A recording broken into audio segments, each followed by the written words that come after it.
โหดโผลีปะครึ่ง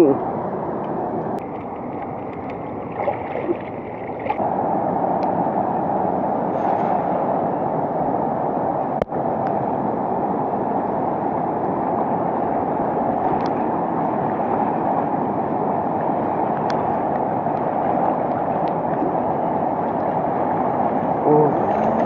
เอ๊ะทำมาทั้งมวลนี่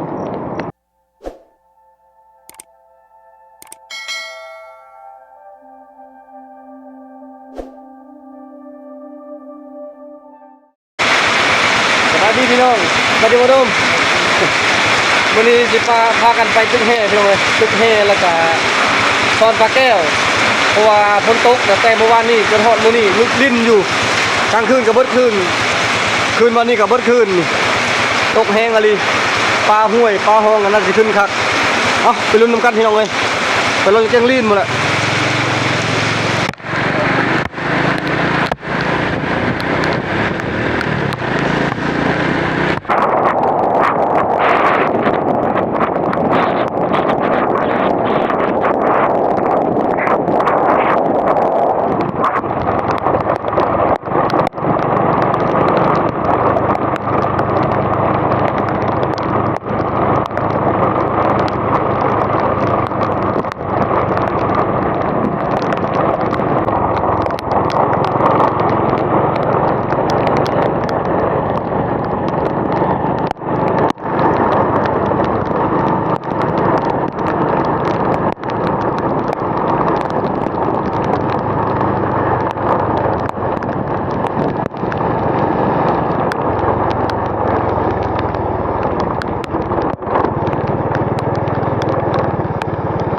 นำก็ลายก็เมื่อคืนนี้อีกเมื่อคืนนี้บ่แห้งกลับมาตึ้งแห้งอยู่พี่แหละกับบ่ได้อมคือเก่าบ่ได้จักโตเลย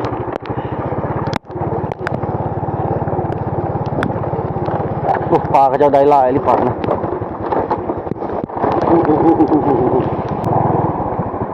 เบิ่งตีละน้องกันนี่คนมาลายแล้วเกลือฮอนนะ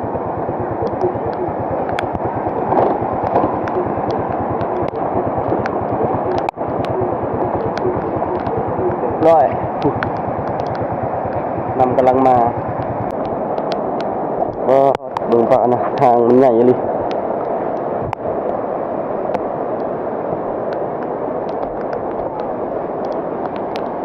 คนตึกแห่คนสอนป่านำกำลังมา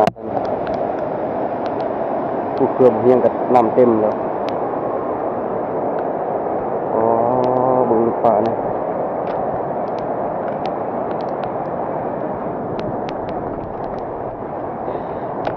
แต่ก็ได้บ่กรักอากีริมมันเลย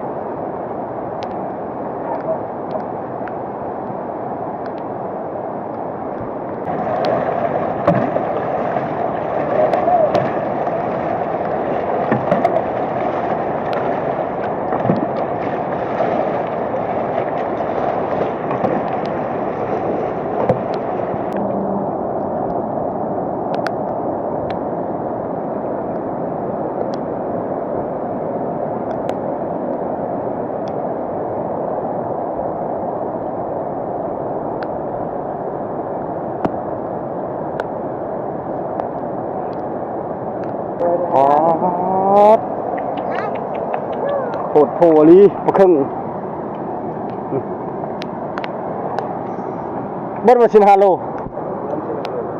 11ประมาณ11 โลแล้วบึงในเงี้ยนะก็ครึ่งในเรืออีกอาการตัวมันจะอาการปลายได้ตามปลานี่เดี๋ยวปลาขาวธรรมดานะนี่ประมาณล้านป่ายนั่นเลยล้าน7 ล้าน 8โลไปเล่นในจองเนี่ยโลเซนสาวประมาณล้าน8นะสูงสุดก็ประมาณล้าน 5มันคักอะไรนี่เบิ่งคือเจ้าห่านเต็มอยู่ทางนั้นพากันตึกแห่ใส่เบ็ดใส่มอง กุ้งซ่อนปลาคนผู้จะได้พุ่นแม่นมาเลยนะจะมาแต่เช้าผู้เท่านั้นลุยครับฟ้ามานาลีเป็นนี่แหละมือมานะมือล้าน2ล้านรถคนในบ้านบางคนก็ได้ฮอดมือละ2ล้านอันนี้คือรายรับของบ้านกิงลีนตัวเดียวคุ้มเลยปอดไข่แล้วนี่เกือบโลปลาไข่เต็มทองอ้าวได้แต่ปลาขาว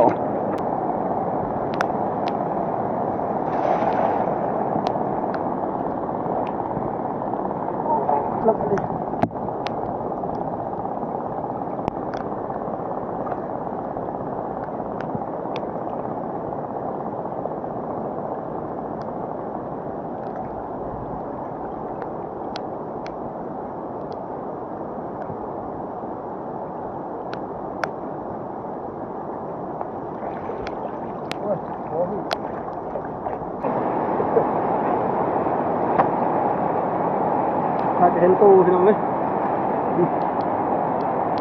ปัสกลางโตบ่ใหญ่โตพอดี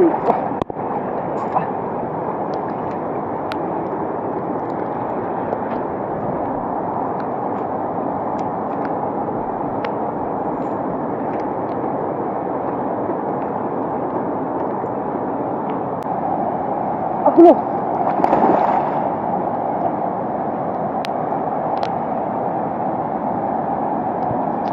กายยามปลาหรือปลาดอกเนี่ย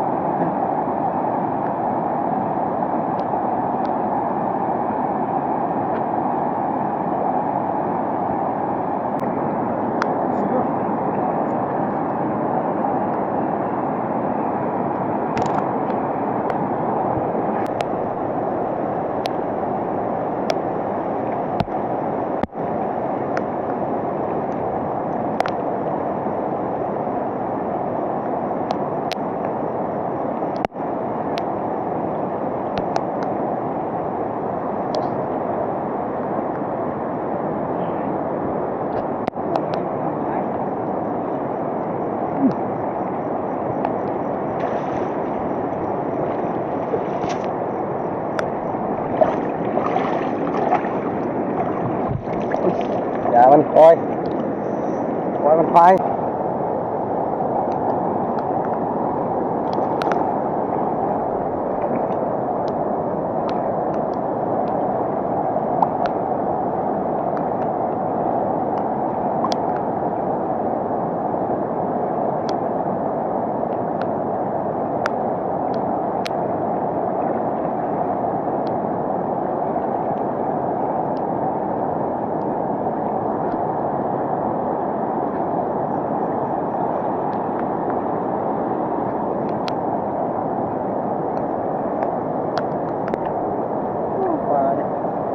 เต็ม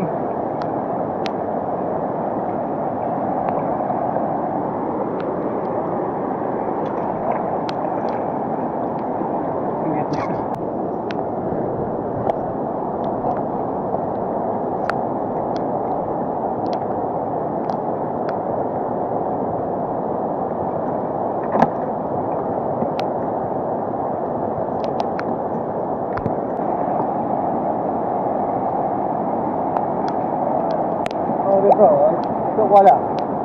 tạo tồn giúp alo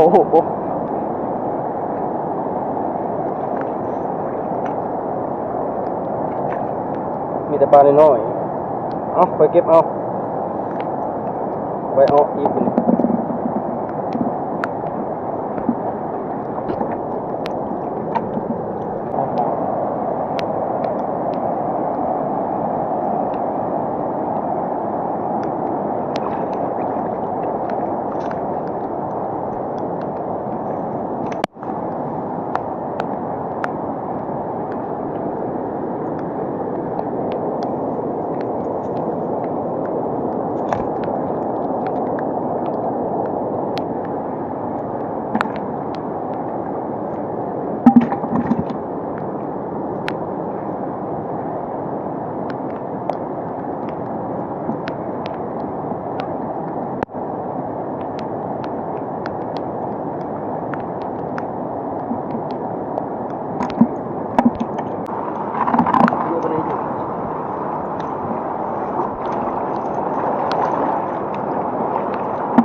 ดถึงปัดบ่ถึง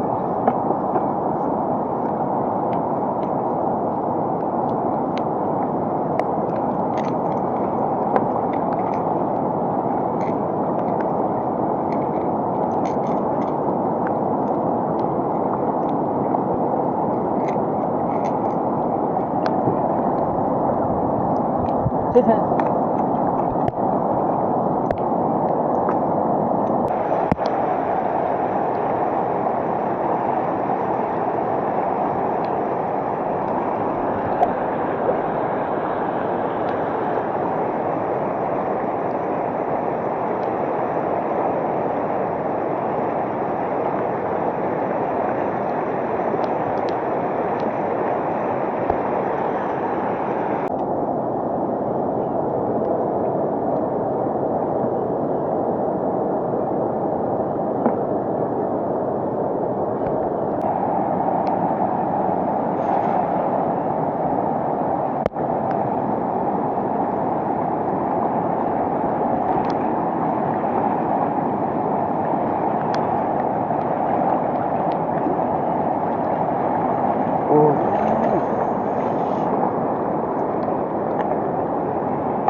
น่าสลาย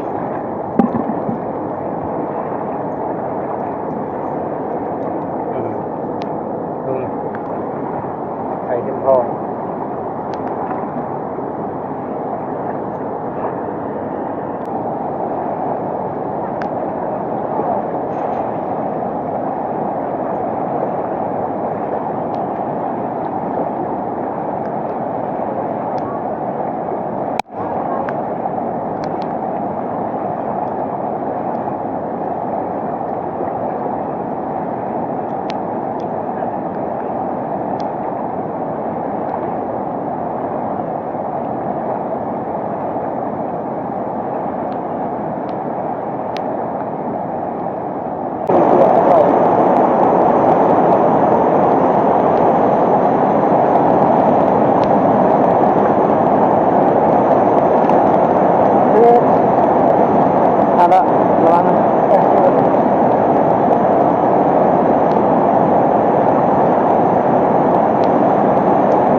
มื้อนี้บ่ได้สะออนหยังพี่น้องเอ้ยสะออนปลา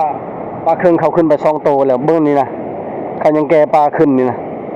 คนละคุ2คุคนละแยง2แยงผู้บ่เขาทอกนะมีรถ Hyundai ไอติรับซื้อนี่ปาดโพดโพเลยแต่ละคนนี่เขาได้ปลานี่มื้อนี้นี่เทียบเป็นราคานี่บ่แม่นฮอด10ล้านบ่มื้อเดียวนี่แต่คนน่ะสุดเบิดเลยชุดเบิดแต่นี่ถ้าเอาปลาขึ้นนี่แล้วก็ทั้งลุ่มทั้งพุ่นแล้วก็พวกที่ใช้มองนั่นแกขึ้นปลาแล้วก็พวกอันซาบันลอยน้ำมันนะเขาเจ้าอันแถวทีมงานพบรู้อยู่นะเขาเจ้าก็แกใช้เป็นลังเรือเลยเอาไปขายปลาขึ้นห้วยเสียดายพี่น้องไอ้บ่เฮียงนั่นคือชี้แจงบอกว่าจักเรือนั้นน็อกแล้วมือมาก็บ่พังน่ะทั้งๆที่น้ำมันเครื่องฮักก็เปลี่ยนแต่น้ำมันเครื่องยังแห้งอยู่มันน็อกแล้วจักบ่เห็นตอนนี้คือไปปลาบ่ได้แล้วนอกจากที่ว่าแปลงเรือก่อนก็สะออนปลานั่นน่ะเขาแกน่ะได้คือทีมงานพบรู้นะ3คนเอาปลาไปขายเบิ่งเด้อถ้าเบิ่งว่าเขาจะได้ลายได้น้อย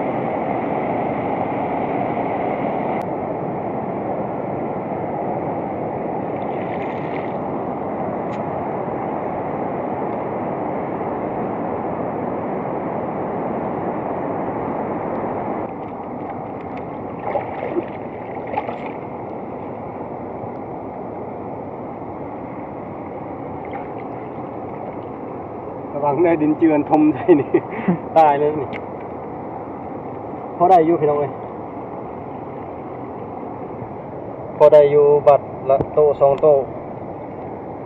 บัตรน้อยบัตรลายบัตรบ่มีก็มี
เป็นคุกบ่ดุม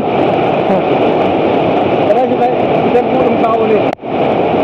รถมือแล้วเป็นแห่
จับให้กินลำแดงลายเลย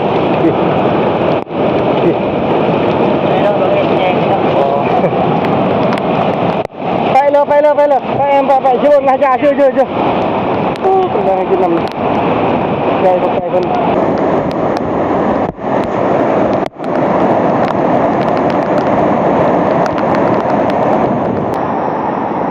บอกก่อนพี่น้องเลยนี่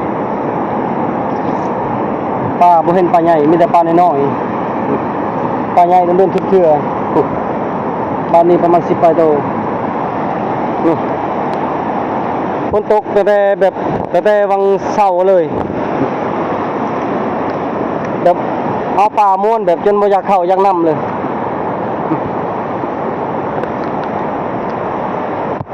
จะได้บ่ดูไม่ได้เสียวเมียอันนี้คือผู้สาวบังคับในสนามเมื่อบ้านบ่ดูกับบ่ค่อยได้อยู่บ้านพี่น้อยแต่ก่อนนี่บ่ดูบ่ได้ที่ค่อยต้นนี่มักไปใช้เบ็ดใช้โมงแล้วบ่เฮียงวันนี้เราก็พุดติดผู้สาวทำมือสิปูนค่อยได้มาบ้านไม่ได้สิลงไปอีกบัดนี้ไปได้กับชาวบันดงเลิกเลยโอ้ยเอาบันดงน้องกับชาวอยู่บันดงบัดนี้จะเป็นเคยบันดงนำกันแล้วบัดนี้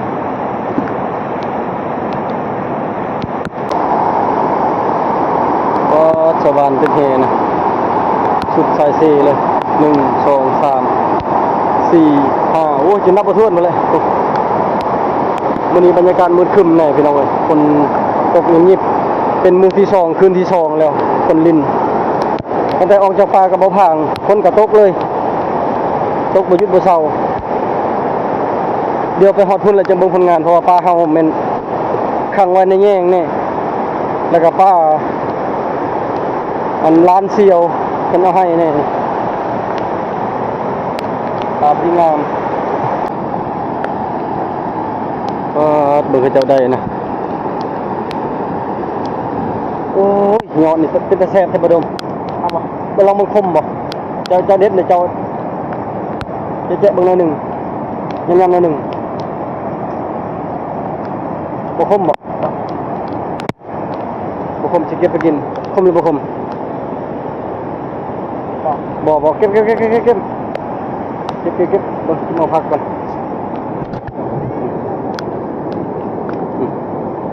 ย้อนมักบวบก็จะบ่ได้ปลูกแต่มันตั้งเป็นเองมันอันนี้แล้วของแสบ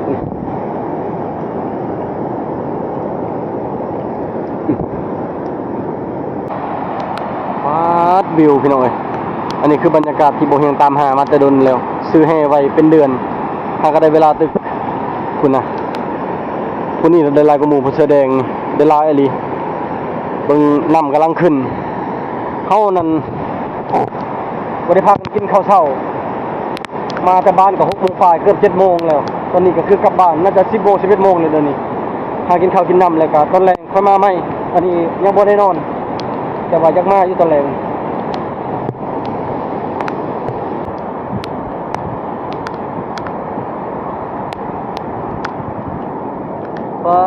มีแต่ปลาขับของนี่ยังเดินเดวอยู่นี่ไปทางใดละคนสอนปลานี่เป็นจะได้มานอยู่บ่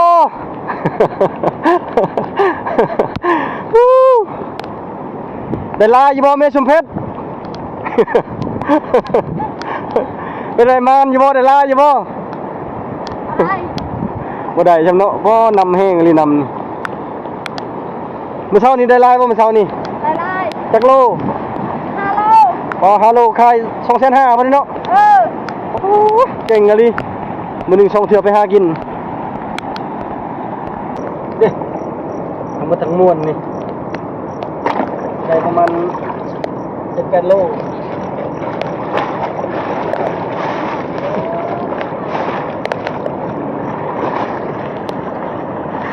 คันนี้จะเป็นเรื่องสระน้ำตะบุดดึงน้ำมาเลยใกล้จะช่องโต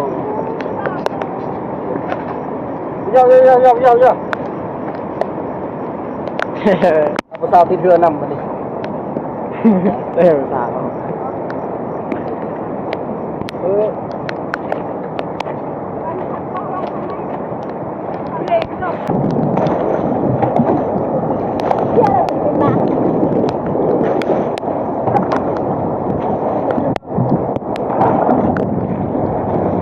เป็นจะได้บาทองจันได้จักโลมานี่ได้10 ปลายโลนี่แหละ19 โล ขายโลเท่าไหร่ อันรวมปลามันลงแล้วเขาได้หลายแล้วรถ20,000นี่นะ 2,000ก็ได้หลายเติบอยู่เนาะตอนนี้สิกลับไปเอาปลาบ่เดี๋ยวนี้ ฮะ สิกลับไปเอาปลาอีกบ่ บ่นะบ่เอาเลยได้ปลา เป็นอะไร อันนี้จะเอาลงเรือซื่อๆนะย่านนั้นน้ำมาแห้งกันนะ ไปจะไปนำพอดีเอาเครื่องบ่ทันคันบ่สิลงไปนำเจ้าเลยเพิ่นจะได้ซองละผ่านเลย ทานแล้ว2อันทานมาทุกอย่างแล้วแต่ยังจะแบบว่าอันเขายื่นคำข้อนะเขายังยื่นคำข้อยังบ่ทันได้ พยายามเฮ็ดคลิปหลายๆเด้อเฮ็ดคลิปลงคลิปมือละคลิปรถก็ติดตามเบิ่งอยู่ตั้งแต่ไปป่าพุ่นเลยไปต้นไดหมู่ป่านั่นบ่เห็นก็ชวนน้องเฮ็ดแต่ว่าน้องตอนนั้นบ่ทันมีกล้องได้มีได้กล้องได้ยังเรียบร้อยแล้วเนาะ ได้เรียบร้อยแล้ว โอเคดีใจนำซองก็ผ่านเรียบร้อยแล้วซื้อซองครอบครัวพับรู้ แม่น โอเคติดตามซองน้องนุ่งเพิ่นแล้วอายสิไปหาเด้อปุ๊ตอนนี้เขาพากันขึ้นพากันได้ปลาหลายเลยมื้อนี้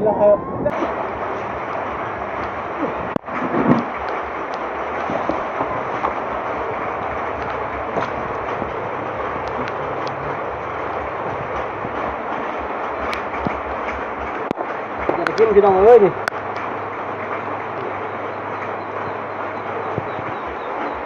ทำปลาน้อยปลาใหญ่ตัวใดเห็นแล้วเก็บเบิดเลย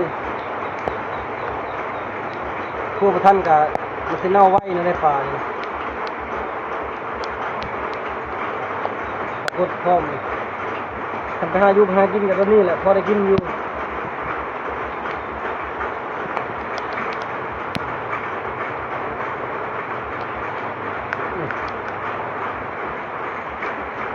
มาดูพี่น้องเลย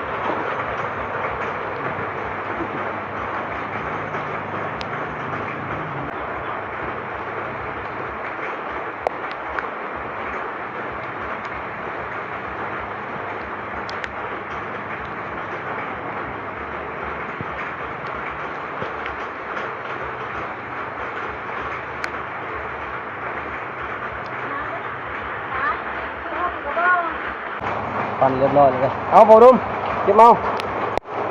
เรียบร้อยเลยปลาทั้งปลาน้อยทั้งปลาใหญ่เห็นอะไรกินบ้านี่ขโมยเกลือต่อจะได้จะได้ให้เขาเองก็ตกอยู่ที่ตัวเศร้าเลยเลยของกินในตู้พอดีบดอีกถ้าก็ได้มาเพิ่มอีกแต่หากินล่าสุดมันก็บ่พังก็บ่ได้ยังนี่ยังอยู่ของกินเฮากินข้าวก่อนพอดี 12 โมงยังตอนนี้มาสมอนกินข้าวสบีดาสบายดีกินข้าวก่อนพี่น้องเลยจะเข้าแห้งๆเราจะไม่กินข้าวเช้ามาเด้อพี่น้องกินข้าวกันกินขั่วหน่อไม้ใส่ไข่ต้องมาเชื่อนั่น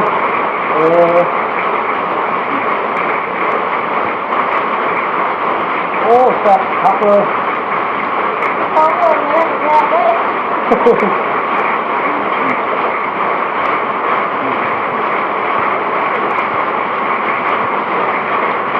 แซ่บน้อง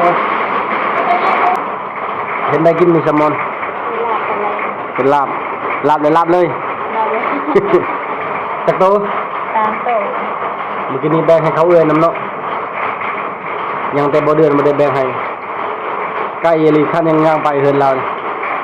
ถ้าเราอยากแล้วให้เราเมาอยู่พี่บางทีตอนแรกยังสิไปตึกอีกได้ม่วนอลีได้เอาปลานี่จะบ่อยากเข้าอยากนำบ่น่าเอาบ่ยังเลยเอาเพราะวันแนมเห็นผู้ชาวเท่านั้นก็ช้อนปลาดิ เต็มอยู่ผู้ชาวช้อนปลาเท่านั้นจักผู้ชาวจักเมียเขาก็เลยแบบเพลินเลยบางคนมันจะดิ้นเลยนะ คันได้ปลาลายขึ้นสิคาน้ำผู้ชาวไปแล้วพอนอนนี่เนาะตามตัวไว้รับไปเลยพอแล้วกินก็มีแต่คอยเจ้าพอแล้วก็เขาเอ้ยแม่บ่ได้กินลาบแกงเอาครัวเอาหันลาบครัวกับเจ็บท้องไข่กับดับๆมาพี่น้องเอ้ย เมื่อคืนนี้ผ้าแล้วก็ดอกไฟเฮือนครัวดอกไฟห้องน้ำดอกไฟอยู่หน้าห้านน่ะเบิดเลยนะซอรีพี่น้องเอ้ยแบบว่าคันยามฟ้าห้องฟ้าเลื่อมแบบนี้นั่นไฟมันบ่ปกติน่ะเฮ็ดให้ดอกไฟขาดลายบ่เทื่อก็โทรทัศน์พัดลมบ่เทื่อก็อันได้น้ำเปลืองแบบนี้มื้อนี้บ่ฮู้คิดว่ามีจักเทื่ออะไรเขาสิไปเอาปลาอยู่พุ่นแหละอยู่ทางใต้บนเคยไปนอนครับเพราะว่าปลาขึ้นแต่เมื่อวานนี้ปลาขึ้นฝนตกนั่นคืนวานนี้เลยเมื่อวานนี้แล้วก็คืนนี้แล้วก็มื้อนี้ฝนตกนะเช้า4ชั่วโมง48ชั่วโมงแล้วฝนตกยังบ่เช้าอยู่ปลานี่ก็กำลังขึ้นอยู่ปลานี่แต่ว่าบ่เฮียงนี่จักเพแล้วช่วงนี้นั่นแปลว่าจะบ่มีกำลังใจสิไปใช้บ่มีกำลังใจสิเฮ็ดหยังโทรศัพท์ XS Ultra นั่นก็เทแล้วต่อซุ่มได้หั่นแล้วก็กล้องอัน GoPro Hero 12กับเทแล้วปุ่มปิดกดปิดน่ะมันเทกดบ่ได้แล้วก็อันจักเหือก็นอกแล้วแล้วก็อีกอย่างอีกมีหลายอย่างนะมันแบบว่ามันมาบัดเดียวเลยก็เลยแบบบ่มีกำลังใจบ่มีแรงที่สู้นะแห้งห้าแห้งบ่ได้แห้งห้าแห้งแบบว่ามีแต่เจอกับปัญหาตลอดแบบว่าเฮาก็ใช้แบบสติที่สุดแหละเพื่อบ่อยากให้มันเทมันยังตัวมันก็เลี้ยวบ่ได้คือมันนั่นให้อ้ายขี่รถบ่เฮียงนี่ไปส่งเกียงลีก็กินรถสอบมาบ่นี่ก็เปลี่ยนเป็นรถเปลี่ยนนั่นนี่เมื่อยแห้งเดี๋ยวนี้พี่น้องเอ้ยจะได้ก็ขอเป็นกำลังใจให้บ่เฮียงเด้อแล้วจะเฮ็ดคลิปดีๆให้พี่น้องได้เบิ่งคือเก่าสำหรับคลิปนี้ไปก่อนพี่น้อง